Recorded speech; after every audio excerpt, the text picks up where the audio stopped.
구약성경 예레미야 29장 10절에서 14절까지의 말씀입니다. 예레미야 29장 10절에서 14절까지의 말씀입니다. 우리 예레미야 29장 10절에서 14절 말씀 우리 같이 한 목소리로 읽도록 하겠습니다. 여호와께서 이와 같이 말씀하시니라.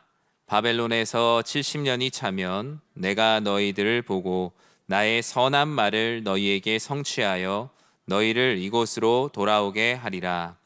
여호와의 말씀이니라. 너희를 향한 나의 생각을 내가 아나니 평안이요 재앙이 아니니라. 너희에게 미래와 희망을 주는 것이니라. 너희가 내게 부르짖으며 내게 와서 기도하면 내가 너희들의 기도를 들을 것이요 너희가 온 마음으로 나를 구하면 나를 찾을 것이요 나를 만나리라. 이것은 여호와의 말씀이니라. 나는 너희들을 만날 것이며 너희를 포로된 중에서 다시 돌아오게 하되 내가 쫓아 보내었던 나라들과 모든 곳에서 모아 사로잡혀 떠났던 그곳으로 돌아오게 하리라. 이것은 여호와의 말씀이니라. 아멘. 오늘 하루 여러분 너무나 수고 많으셨습니다. 우리 옆에 있는 분들하고 우리 인사하면서 시작할까요? 오늘 하루도 너무나 수고 많으셨습니다. 네, 하나님께서 여러분들의 수고를 값지다고 여기시고 항상 은혜를 주실 것을 저도 믿는 마음으로 늘 기도합니다. 옆에 있는 분들과 항상 서로의 수고를 나누고 또 하나님의 열심으로 여러분들의 삶이 위로받는 모두가 되시길 진심으로 축복합니다. 오늘은 우리 강사 목사님께서 말씀을 전해주십니다. 올해는 한 달에 한 번 정도는 작년에 우리가 선교 금요기도회로 격월로 이렇게 진행을 했었는데 올해는 매월 마지막 주 또는 여러 달의 상황에 맞춰서 우리 전도회에서 동역하는 우리 교회 목사님들을 이렇게 모시고 우리의 어떤 선교적 삶과 신앙을 다시 한번 다지고 또 우리가 섬기고 동역하는 교회를 위해서 기도하려고 합니다. 오늘은 우리 사여전도회에서 우리와 함께 동역하는 우리 호국교회 조부원 목사님을 모실 텐데요. 우리 조부원 목사님께서는 우리 호국교회라는 이름에 맞게 이제 군교회를 섬기시고 계십니다. 군대를 갔다 오신 그 남자 집사님들, 장로님들은 또 이렇게 생각나시는 분들도 많이 있으실 텐데 지금 군교회 상황들과 선교적 필요 또 하나님께서 주시는 말씀으로 여러분들에게 귀한 말씀 전해 주실 때 많은 은혜 받으시기 바랍니다. 우리 목사님 나오실 때 큰 박수로 환영하도록 하겠습니다.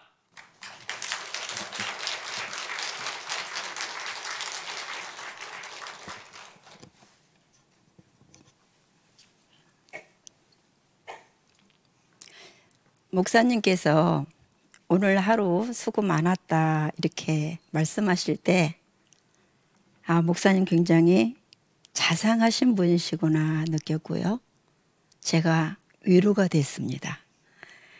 우리 수고하셨던 오늘 하루도 수고하셨던 우리 성도님들의 그 마음을 아시는구나. 아픈 마음도 아시고 또 어떤 분은 기뻤을 그 마음을 아시는구나. 그런 생각을 하고 마음을 느꼈습니다. 정말 이 자리에 서니까 너무 감회가 돼. 감동. 왜냐하면 연희교회 제가 호국교회 갔을 때부터 계속해서 기도해 주셨고 선교헌금 보내주셨고 그리고 찾아와 주셨어요. 정말 최고 잘하셨어요. 여러 교회가 있었지만 그렇게 진심으로 기도 제목 물어봐 주시고 그 필요를 채우시고 그랬던 교회로 최고예요. 최고. 너무 감사합니다. 이따 사역 보고 시간에 나누기로 하고 오늘은 하나님께서 우리에게 뭐라고 말씀하시는지 듣는 시간을 갖도록 하겠습니다. 지금 우리는 하나님께 예배드리고 있습니다. 그럼 하나님을 만나셨는지요? 지금 이곳에 임재하시는 하나님을 느끼셨는지요? 아까 우리가 찬양 부를 때 세상의 소망은 누구라고 했죠? 세상의 소망은 누구라고 하셨어요? 돈이요? 명예요? 뭐였죠? 손을 들고 한번 해볼까요? 예수! 예수님! 세상의 소망은 예수님이에요. 그죠? 아, 얼마나 가슴이 떨리든지요. 찬양 가사 하나하나가 아무리 과학이 발달하고 아무리 이 세상에 부족한 것 없을 것 같은 시대를 맞이할지라도 정말로 필요한 것은 우리에게 예수님이십니다. 우리는 그 믿음으로 모였고 그 믿음으로 살아가며 그 믿음을 성취하는 사람들이죠. 정말 이 성전이 너무 가득 차 보여요. 너무 가득 차 보여요. 하나님께서는 모세 한 사람을 통하여서 이스라엘 백성들을 출애굽시키셨는데 이렇게 많은 성도님들을 통해서 하나님께서 어떤 일을 하실지 너무나 기대가 됩니다. 그러기 위해서 오늘 하나님께서 군인들이 많은 남자들만 많은 그곳에 여자 목사님이 사역하시는데 그분을 통해서 오늘 나에게 하시는 말씀이 뭘까 귀를 기울이고 마음에 담는 시간이 되기를 바랍니다. 오늘 하나님께서는 10절에서 그렇게 시작하시죠. 누가 말씀하신다고요? 왜 하나님이 말씀하신대요. 조본 목사가 얘기하는 게 아니라 하나님이 말씀하신대요. 그러면서 바벨론에서 70년이 차면 내가 너희를 뭐 하고요? 돌보고 나의 선한 말을 너희에게 성취하여 너희를 이곳에 돌아오게 하리라 이렇게 말씀하시죠.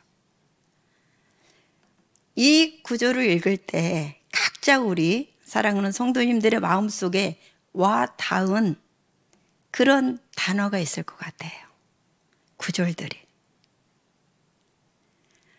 70년이 차면 어떻게 보면 우리가 기도할 때 당장 이루어졌으면 좋겠다는 소망이 있잖아요. 그런데 여기에서 하나님께서는 70년이 차면 이렇게 말씀하셔요.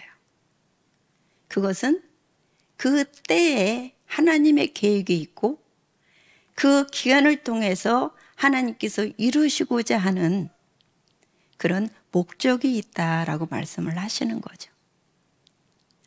모르겠어요. 믿음의 여정 속에서 아무리 기도했는데 안 들어주시더라. 혹시 이런 적 있으세요? 하나님이 기도 응답 안 하시더라. 이렇게 생각한 적 있으세요?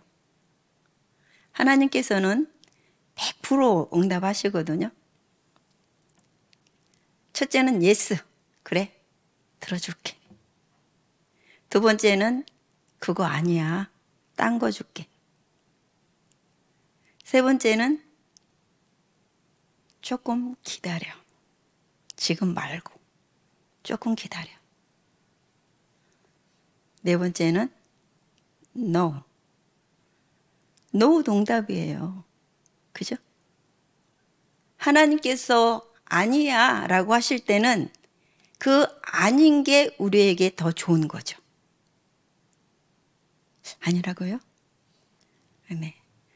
제가요, 참 어렸을 때 제가 목발을 짚고 싶더라고요. 제가 기도했어요. 주님, 저 목발 좀 짚게 해주세요.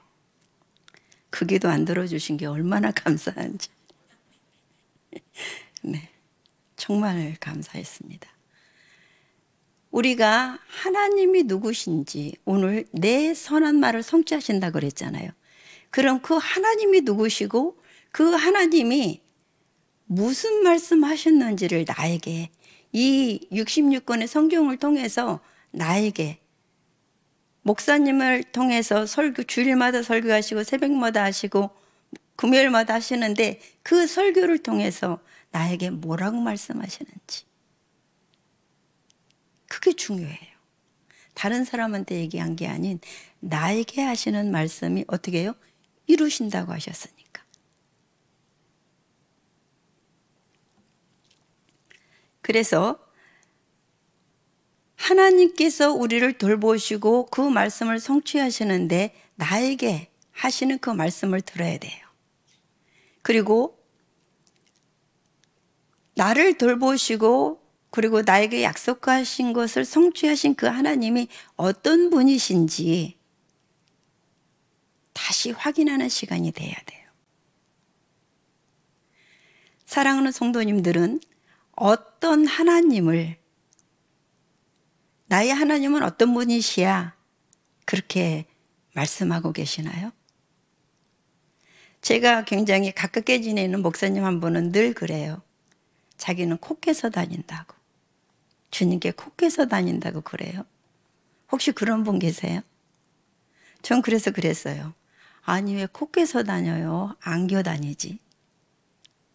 그죠? 40년의 광야의 그 삶 동안에 하나님께서는 사람이 자기 아들을 아는 것 같이 안으셨다고 그러거든요. 우리를. 광야의 삶은 어때요? 하나님이 안 계신 것 같은 삶이잖아요. 하나님이 나를 버리신 것 같은 삶이잖아요. 바벨론 70년의 그 삶은 너무나 혹독하고 나라를 잃은 그 서름 때문에 어쩌면 소망이 끊어진 그 삶을 살았던 그들에게 하나님 그들을 버리지 않고 그들을 이미 구원하고자 하는 그 계획을 갖고 계셨죠. 지금 사랑하는 성도님들, 광야 같은 삶을 살고 계신 분 계십니까? 아니면 봄 같은 그런 삶을 살고 계시나요? 아니면 여름이요? 가을? 겨울? 어찌 보면 광야의 삶, 겨울 같은 삶은 죽고 싶을 것 같아요. 저도 죽고 싶을 때 엄청 많았거든요.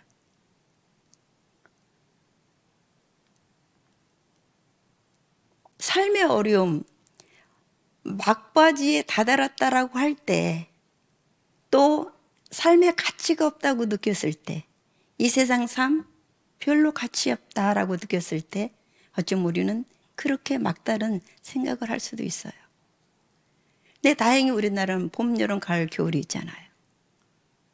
봄이 왔다가 여름이 되고 가을이 되고 겨울이 되고, 겨울의 삶을 지금 산다고 느끼시는 분은, 상황이 겨울이라고 느끼시는 분은 곧 봄이 올 거예요.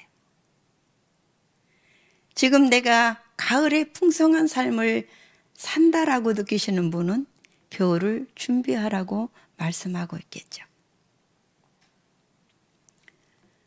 우리에게 하나님이 날마다 주시는 메시지, 그 메시지가 우리에게 깊이 심겨질 때 우리는 그 말씀으로 소망을 얻고 그 말씀으로 두려움을 이기며 그 말씀으로 삶의 여러 가지 그 상황들을 이겨 나갈 것입니다. 11절에는 그렇게 말씀하시죠. 너희를 향한 나의 생각은 내가 아나니 재앙이 아니라 평안이요 너희 장래에 소망을 주려 하는 것이라. 우리는 내가 생각하고 내가 계획하는 것이, 그리고 내가 추구하는 것이 제일 좋다라고 생각할 때가 있어요. 그런데 하나님께서는 그게 아니라고 하실 때가 있거든요. 우리는 내일 일도 모르는데, 아니 나 자신도 잘 모르잖아요. 근데 하나님은 우리의 과거도 하시고 미래도 하시고 영혼까지 아시는 그분께서 우리의 모든 것을 다 잘 아시죠. 제가 간증을 할게, 어떻게 해서 군대를 가게 됐는지. 제가 부목사 생활을 하면서 한 2년 부목사를 하니까 숨이 막혀 죽겠더라고요. 말씀과 기도의 삶보다는 행정적인 것들이 많았어요. 그리고 성도님들을 어떻게 도와줘야 될지를 모르겠어요. 말씀 보세요. 기도하세요. 힘들어도 참고 견디세요. 주님이 도와주실 거예요. 모르겠어요. 그래서 도저히 안 되겠다 하고 사임을 했습니다. 그리고 제가 전예치유 공부를 하게 됐는데 그때 전예치유 공부하면서 알게 됐어요. 사람들의 고난이 왜 오는지, 그것을 어떻게 해결해 줘야 되는지, 그런 것들을 배우게 돼서 제가 구원받은 다음으로 그런 사역들을 배우게 된 것을 제가 감사하게 생각했어요. 그래서 그 공부하는 동안 1년을 제가 하나님 앞에 기도하면서 배우는 데 집중해야 되고 생각했는데 하나님께서 한 달 동안을 미국 아이압이라는 곳에 기도하게 보내셨어요. 그래서 한 달 동안을 기도를 하고 토요일 날 들어왔는데 월요일 날 육군사관학교 부목사님이 전화하셨어요. 누구한테 소개받았는데 그 단체를 저는 그때 몰랐어요. 누가 소개해 줬는지도 몰랐어요. 그런데 군부대라는 곳이 그런 데도 있냐고. 거기에 군인들만 예배드린다. 청년들이 있겠구나. 그래서 청년들에 대한 비전이 있어서 그러면은 해보겠습니다 하니까 사례비가 없대요. 아니 사례비가 없는 데도 있는지 처음 알았어요. 미리 얘기했다면 제가 기도해 보겠습니다 할 거잖아요. 아니 간다고 했는데 사례비가 없다. 그럼 어떻게 먹고 살아요? 그랬더니 후원을 받든지 자비령을 하든지 해야 된대요. 그래요? 그래서 제가 어떻게 후원을 받아야 될까 고민을 했어요. 또 계획도 나름대로 짜고 그랬는데 메시지 성경 유진 피터슨 목사님이 쓰신 메시지 성경이 있어요. 마태복음. 제자 파송하면서 그렇게 말씀하셔요. 모금 운동을 하려 하지 마라. 제가 얼마나 놀랐겠어요. 그죠? 너희는 많은 것이 필요 없다는 거예요. 하루 세 끼만 있어도 이 일은 평생 할 수 있다. 너 자신을 준비하라. 그런데요. 하루 세 끼만 먹어도 이 일을 평생 할 수 있다는 게 설득이 되잖아요. 그래, 맞아. 하루 세 끼만 먹어도 그럴 수 있지. 복음 사역인데 할 수 있지. 그게 제가 실수한 거였더라고요. 근데 안 돼요. 난 하루 세 끼 못 먹어요. 어떤 목사님처럼 저는 집도 있어야 되고 저는 매달 얼마 주지 않으면 저 못해요. 막 이랬어야 된다는 거예요. 저한테 그 목사님이. 근데 저는 그래 하루 세 끼만 있으면 평생 할 수 있지. 그래가지고 오케이 했어요. 그래가지고 제가 우리 그 사여전도 우리 회원님들, 회장님들, 임원들 하신 분들은 아실 거예요. 제가 공문 발송한 적 없죠. 후원해달라고. 많은 우리가 리모델링하고 하는데 많은 후원을 해주셨는데 먼저 기도 제목 좀 알려주세요. 그러면 제가 내 기도 이런 기도가 필요합니다. 그러면 또 기도하시면서 헌금 보내시고 이러셨어요. 제가 이렇게 보기에는 잘할 것 같죠. 사실 어디 가서 똑똑하게 후원도 잘 받아오고 그럴 것 같은데 그런 거 달라는 걸 잘 못해요. 제가 그런 성격인데 뭐라고 그래요? 모금 운동을 하자 말라니까 어떻게 해요? 그런데 하나님께서 정말 놀랍게 채우셨어요. 이제 리모델링을 해야 되는데 다 아시잖아요. 교회 형편이 어땠는지. 굉장히 낡고 처음에 가니까 목양실은 창고 같고 예배당 천장은 시커멓게 곰팡이가 펴있고 이런 데도 교회인가 할 정도로 그랬어요. 제가 그때 기침을 굉장히 많이 했거든요. 어떤 이제 제가 이제 여단에 이제 강사로 이렇게 내적 치유하고 상담해주고 그러느라고 이제 여단에 이제 좀 그런 일들을 했는데, 거기 이제 담당자께서 저희 교회 와보시더니 목사님 상황이 너무 안 좋아서 기침하시는 것 같아요. 그러면서 500만 원을 헌금하셨어요. 이거 가지고 리모델링을 하시라고. 그래서 1,500만 원을 예산을 했어요, 저희가. 1,500만 원. 그런데 가만히 생각하니까 대부분 예산의 배가 든다고 하더라고요. 그래서 저는 이제 속으로 3,000만 원 예산을 하고 이렇게 알아봤어요. 알아봤는데 하나님께서 두 분을 보내주셨어요. 한 분은 필리핀에서 선교사로 사역하시는 분인데 일을 하실 줄 아는 분. 한 분은 분당에서 리모델링 사업을 하시는 분이세요. 그러니까 한 분은 일을 하시는 분이고 한 분은 이제 설계를 해서 일을 지시하시는 분이면 딱 돼요. 근데 돈이 얼마 있다고요? 1,200만도 없었어요. 근데 시작을 했어요. 시작을 했는데 천장을 뜯어봐야 된대요. 그때 자꾸 전기가 나갔었거든요. 그래서 전기가 어떨지 모르니까 천장을 뜯어봐야 된대요. 근데 천장 뜯어보면 돈이 많이 들잖아요. 많이 드는데 저는 많이 든다는 게 얼마인지를 몰랐어요. 그리고 제가 3,000만 원밖에 없다고 분명히 말씀을 드렸기 때문에 한번 뜯어봐야 된다니까 뜯어보라고 그랬어요. 천장을 뜯고 전기공사만 500만 원 가까이 되더라고요. 그러니 그리고 천장 공사를요, 한 달을 하셨어요. 한 달을. 그럼 인건비 계산이 나오죠. 두 분이 하시다가 도저히 안 돼서 네 분이 했어요. 천장 공사를. 저는요, 하나님께서 너희 염려를 다 주께 맡기라. 주가 너를 돌보심이라. 이 말씀이었거든요. 저에게 리모델링 할 때 주신 약속의 말씀이. 돈이 없으면 스톱했어요. 그리고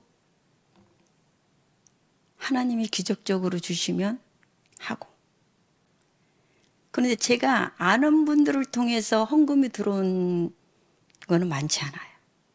상상도 못하는 방법으로. 예를 들어서 전혀 모르는 분을 이렇게 영수증을 드리러 갔는데 그분이 기도 제목 여쭤봐서 우리 이렇게 리모델링 해야 되니까 기도해 주세요. 그분이 500만 원, 권사님이. 그리고 또 저희 교회 어느 정도 이렇게 리모델링 했는데 몇 분이 30만 원을 갖고 오셨어요. 5분이 30만 원. 너무 감사해서 그리고 그릇도 정리해 주시고 이렇게 했는데 가시더니 그 다음날 한 권사님이 문자가 왔어요. 목사님, 제가 내일 1,000만 원 보내드릴게요. 저는요, 그분이 100만 원을 잘못 쓴 줄 알았어요. 그 하루가 얼마나 길었는지 몰라요. 그런데 정말 1,000만 원이 왔어요. 이런 식으로 해서 뒤에 목양실이 뭐 이렇게 뜯어보니까 어떻게 더 할 수가 없어요. 그냥 부서져요, 그냥. 그래서 부서뜨리고 그거를 또 다시 세우게 됐어요. 이 한 과정이 정말 하나님께서 살아서 역사하시는 게 눈에 보일 정도로. 우리 용사들에게 그랬어요. 하나님은 살아계시다니까 감동이 없잖아요, 별로. 우리 한번 보자. 하나님께서 어떻게 살아 역사하시는지 보자 그랬어요. 근데 아이들이 느끼죠. 아이들이 하나하나 되어져 가는 거 보고 정말 하나님은 살아계시군요. 한 작전과장님은 이제 떠나셨죠. 떠나셨는데 그분에게 이제 이 사정을 잘 아시니까 기도 부탁을 드렸어요. 리모델링 해야 되는데 걱정이에요. 돈이 없어서 걱정해. 그랬더니 그분이 목사님 걱정하지 마세요. 그래서 제가 깜짝 놀랐어요. 왜요? 그랬더니 제가 다 봤잖아요. 하나님 역사하시는 거 봤잖아요. 걱정하지 마세요. 그분이 뭐라고 고백했냐면 처음에 이제 왔는데 돈은 하나도 없는데 목사님이 훈련하니까 이문 온다고 그러시더래요. 돈이 하나도 없는데. 그래서 놀랬대요. 그런데 진짜 해갖고 오시더래요. 그게 계속되면서 아, 하나님이 역사하시는구나 하는 걸 자기가 느꼈대요. 그러면서 오히려 저를 걱정하지 말라고 하시더라고요. 그래서 아, 알았다고. 그래도 조금은 걱정은 됐어요. 근데 그분이 한참 있다가 500만 원을 보내셨어요. 무슨 돈이냐니까 자기가 소령으로 진급했는데 그때 군종 목사님께서 천예물을 드리라고 하시더래요. 천예물, 소령된 천예물. 근데 그때 못 드렸대요. 그런데 그 천예물을 지금 드리겠습니다 하면서 보내셨어요. 이렇게 상상도 못했던 방법으로 하나님께서는 하나님의 일을 이루시더라고요. 맨 처음에 지붕했죠. 그 다음에 예배당 안에 그리고 뒤에 목양실과 친교실 했죠. 그 다음에 또 십자가 탑 했죠. 그 다음에 또 데크 공사까지. 지금 다른 분들이 저희 교회를 대대급 교회 호텔이라고 얘기를 해요. 이 모든 일은 사랑하는 우리 연희교회 목사님이야 우리 당의원들 그리고 여전도회 사여전도회 한 분 한 분이 정말 눈물로 기도한 그 기도의 열매라고 생각을 합니다. 그리고 하나님은 정말 살아계시는구나. 아무 믿음 없는 이 용사들에게 정말 하나님이 살아 역사하시는구나 라고 하는 것들을 하나님께서는 보여주고 계신다는 거죠. 저는 군성교가 정말 사막인 줄 알았어요. 정말 엄청 고생하겠구나 그러고 갔어요. 근데 거기는 푸른 초장이었어요. 비록 먹을 것이 넉넉하지는 않지만 늘 하나님께서 누군가를 통해서 공급해 주시기를 바라며 기도해야 되지만 여태까지 부족함 없이 풍성하게 하나님께서 우리 용사들을 먹이시고 채우시고 하나님의 살아계심을 보여주셨어요. 우리 용사들이 주일날 오면 라면도 끓여 먹고 그래요. 그런데 목사님 교회 오면 집에 온 것 같아요. 그래요. 편안한가 봐요. 집에 온 것 같이 그렇다고 하면서 처음에는 이제 제가 막 끓여줬거든요. 근데 요새는 못하게 해요. 자기네들이. 제가 나이 들어서 그런가요? 자기들이 끓여 먹겠다고 하고 자기들이 설거지하고 다 그렇게 해요. 그래서 하나님께서 정말 살아계시고 기도에 응답하시고 그리고 우리들의 모든 삶을 재앙이 아니라 평안으로 소망으로 이끌어 가시는 분이라는 그런 확신을 하게 됩니다. 사랑하는 성도님들도 지금 삶의 자리가 어떠한지 모르겠어요. 그런데 하나님이 우리를 향한 생각은 성도님을 향한 생각은 재앙이 아니라 절망이 아니라 무너지는 게 아니라 그것을 기반으로 해서 소망을 주고 평안을 주려고 하는 그런 계획이 있다는 것을 믿으시기를 바랍니다. 그리고 또 하나님이 원하시는 게 뭔지 알아요? 하나님께서 우리 기도를 들어주시는데 우리에게 원하시는 게 뭐냐면 13절입니다. 너희가 온 마음으로 나를 구하면 나를 찾을 것이요 나를 만나리라. 예배를 드려도 하나님을 못 만나는 사람이 있어요. 기도를 해도 하나님과 소통이 안 되는 사람이 있어요. 저희 작년에 우리 용사들하고 주제를 가지고 1년 동안 살아보자 했는데 잘 안 사라졌어요. 그래서 올해도 연장하자 그랬는데 첫째, 성경으로 하나님의 말씀을 듣자.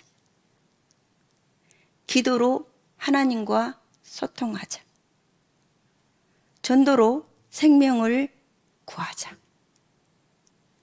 그리고 군인답게 충성하자. 이 4가지예요.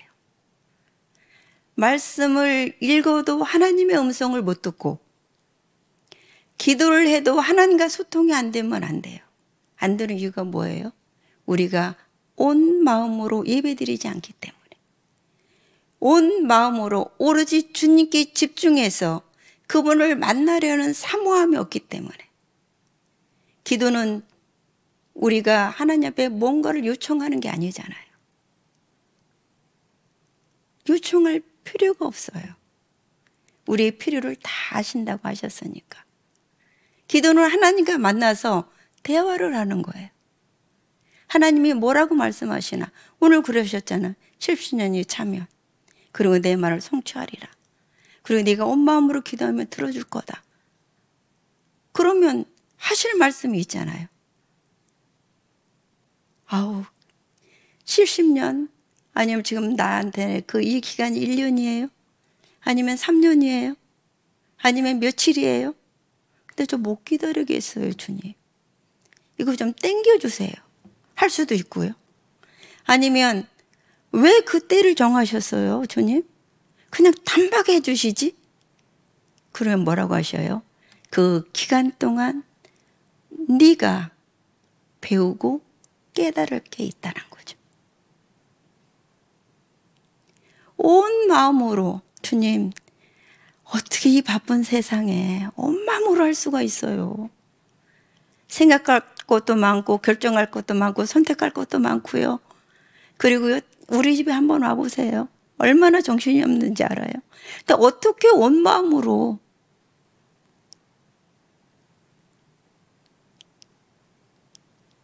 그러면 주님이 그러실 수 있어요. 그래, 예배 때만이라도 온 마음으로 바쳐라.